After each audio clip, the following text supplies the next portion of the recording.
So I got a bit of a problem.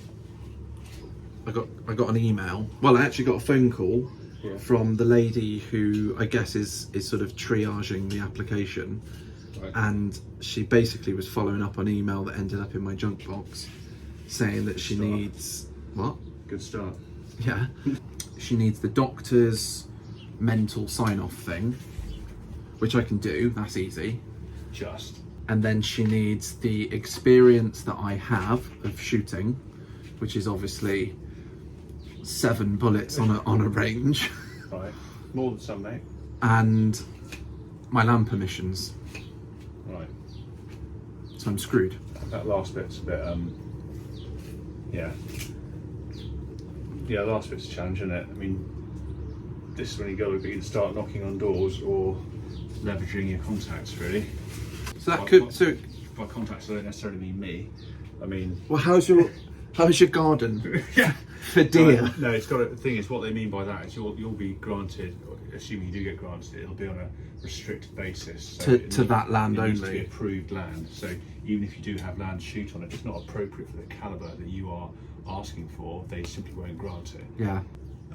Okay. Well, I guess what she's looking for is some evidence of experience so far and land where you say this is where your reason why comes in. So you're asking for a rifle to shoot deer, but I mean, having your own land is not necessarily you don't necessarily need it. I think you could probably say that you're looking to use it for guided stalking, because some people don't have their own land at all. They might belong to a syndicate, or where that's not their own land, they pay a subscription for access to land. Or if you, like I say, leverage farming contacts, landowner contacts to. So if I start talking to them, yeah, and then me and you go out and we start doing some lessons, yeah, and get some experience in. Yeah, but even the lessons that's probably not really what she's after. I mean, so what's she after? Surely, in an ideal world, they'd want to know how many rounds I've gone through. They wouldn't give a shit, and how would they know that anyway? I don't know. Well, exactly. So what does she mean then?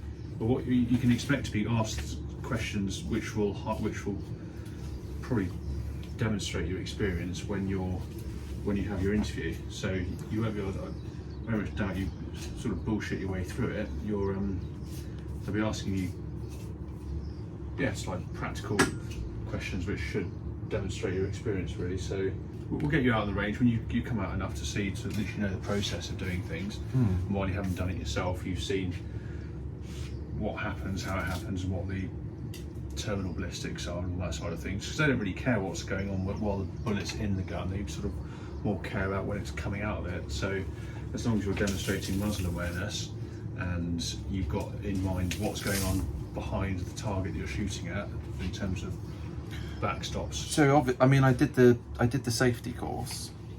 That's got to go some distance. Not far, really. Really? A safety course is. What about DSC1?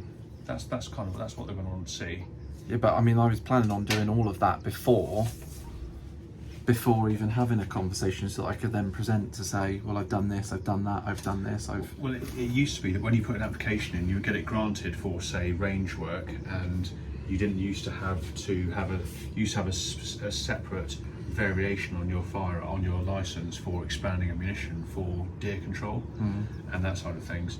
They used to have non-expanding ammo for target and expanding for deer and fox and vermin and stuff. Right. And in order to get your expanding ammunition variation, you had to do something like, well, in some places either have a mentor or have a some form of piece of paper like the DSC to demonstrate that you knew what you were doing. They've done away with that requirement for an expanding ammunition variation now. So I'm a little bit in the same sort of picture as you, as I don't know how they go about doing that. Well, I think it's going to require one hell of a supporting letter from me as to what on earth I'm doing, why I'm doing it, and what my intentions are.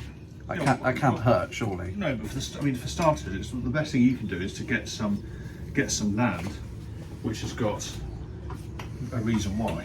That's your best in, and that is the hardest part of the whole thing for a lot of people. A lot Yeah. of people can write letters, and a lot of people can do lots of things, but having a justifiable reason to have it being able to demonstrate a justifiable reason for having it by having a piece of land which has got deer on it and which is safe for your calibre.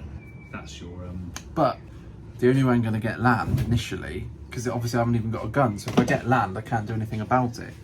So I'd need to get land, and then obviously you would need to. Yeah, but it's not necessarily about, a lot of people don't just stroll up and ask for deer shooting and get granted it. It starts, the conversation starts well before that, along the lines of you're maybe doing fox control or rabbits or doing mole catching or some form of reciprocation side of things, where you're showing an interest in the field sports side, Right. where you're not necessarily wading or windmilling straight in with deer. Sometimes it's a slow process where ordinarily you might just start with a rimfire rifle or with a shotgun certificate and go and shooting pigeons and crows, which are causing a menace or a nuisance to the farmer. Right. And through that you gain a bit of relationship with the farmer, which builds some trust, and then eventually they might say, well, yeah, we do have deer, or you can then introduce the conversation of deer. Bowling straight in, looking to shoot deer, which on some respects have commercial value to the landowner as well, Yeah. is a pretty big ask when they don't know they don't know you really. Yeah, So well, they won't. But going in there saying, well, if you notice a problem with pigeons, that's how I got a lot of my stalking, is by not starting with deer. You start with the things which are actually causing a pain in the ass for the landowner, whether it be crows or pigeons or moles or rabbits or bloody squirrels or anything like that. You start small and you work up.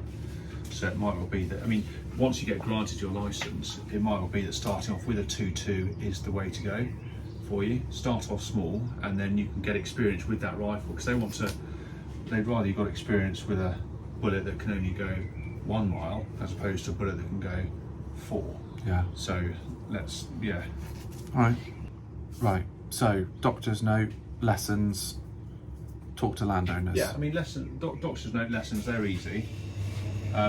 Land is something you need to think about constantly, really. Yeah. And as soon as you've got some, don't just keep looking, because land comes and goes. But Yeah. Okay. yeah, doctor's note lessons and door knocking. So I need some land. Need some permissions.